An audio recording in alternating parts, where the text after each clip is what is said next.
The image of pirates we know from movies, books, and games is far from the truth. In reality, their lives were much harsher and their actions far more brutal.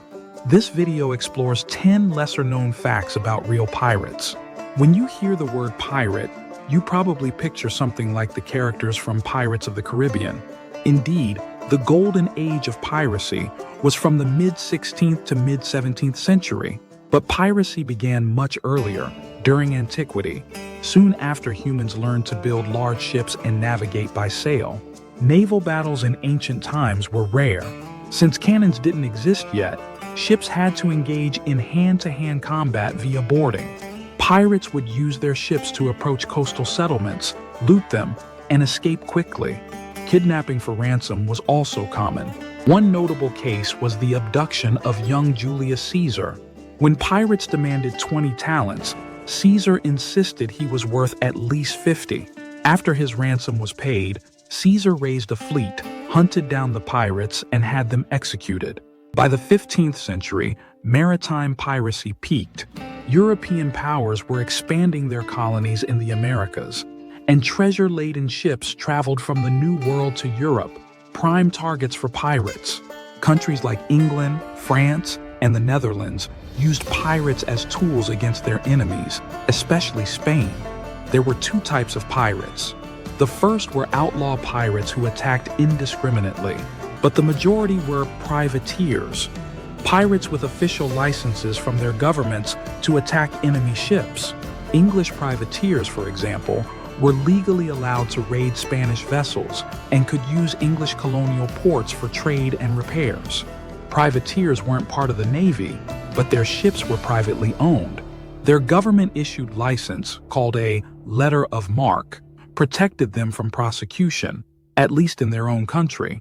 Spanish forces still considered them criminals and executed them if captured. Pirates were notoriously cruel and invented gruesome executions. One infamous punishment was walking the plank.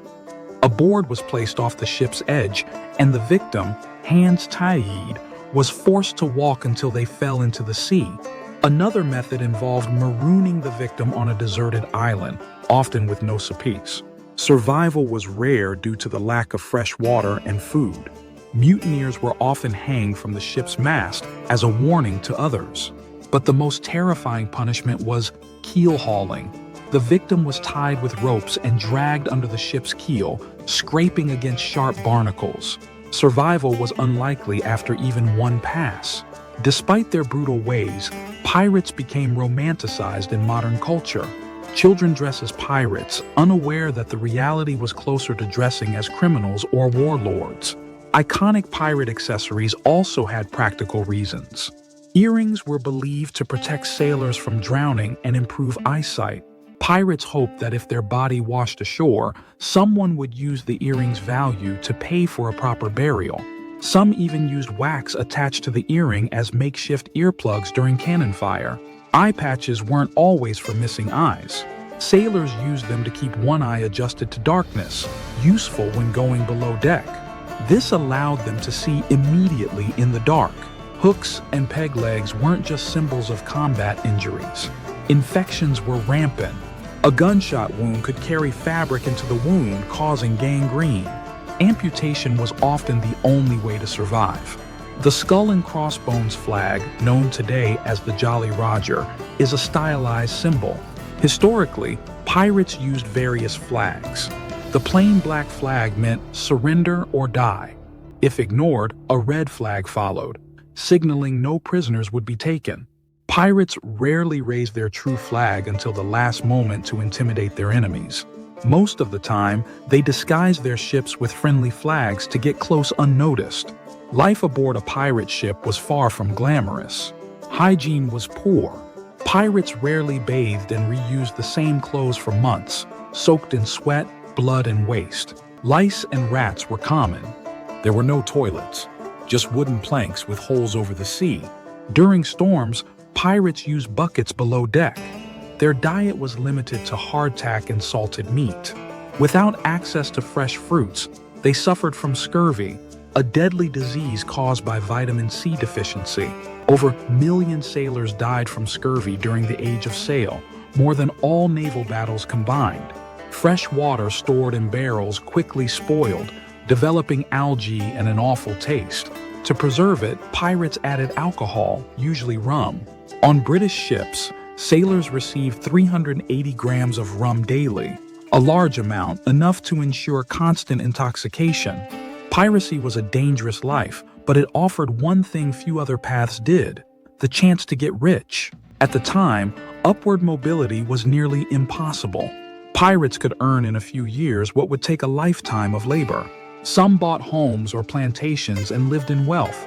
Injured pirates were compensated from a communal fund, supported by the crew and led by the captain. On Edward Teach's ship, better known as Blackbeard, a lost right arm was compensated with the modern equivalent of $40,000. Even pirates who lost limbs could retire comfortably. Though many squandered their fortunes, some thrived. British privateer Henry Morgan gave up piracy, became governor of Jamaica, and built a successful plantation business. Pirates had an unusual social custom known as matelotage, a type of partnership between two men. These agreements were not necessarily romantic. They promised to support each other in battle, illness, and death. If one died, the other inherited his possessions, and sometimes even his wife. During the golden age of piracy in the Caribbean, women were rare, but if a pirate had a wife, she could become the partner of the surviving mate if he died. This practice was so widespread that the French government sent women to the colonies to discourage it. The most successful pirate in history wasn't a man but a woman, Madame Cheng, who ruled the seas off China in the 19th century. She began as a prostitute on a floating brothel, married a pirate captain, and took over his fleet after his death. She united various pirate factions into a powerful confederation, commanding over 1,500 ships, many of them fishing boats, and around 17,000 pirates. Cheng created a code of conduct with strict rules against disobedience, cowardice, and harming female captives. She successfully fought the Chinese Navy, Portuguese fleets, and the East India Company. Eventually, the Chinese government offered amnesty to her and her crew in exchange for surrender. She retired at 38, opened a casino, and lived peacefully until age 68. Most people associate pirates with tall ships, eye patches, and swords, but piracy still exists today. Modern pirates, especially off the coast of Somalia, use speedboats and firearms to hijack cargo ships and demand ransoms. Somalia is one of the world's poorest regions, with little government control and widespread poverty. Many Somali pirates began as fishermen, pushed into piracy by economic desperation and proximity to busy shipping routes. They use small motorboats armed with rifles and RPGs to intercept large vessels. Once aboard, they held crews hostage until a ransom was paid, often in the millions. Initially, foreign navies struggled to respond.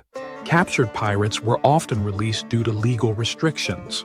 But in 2011, the UN authorized international forces, including NATO, Russia, and India, to enter Somali waters.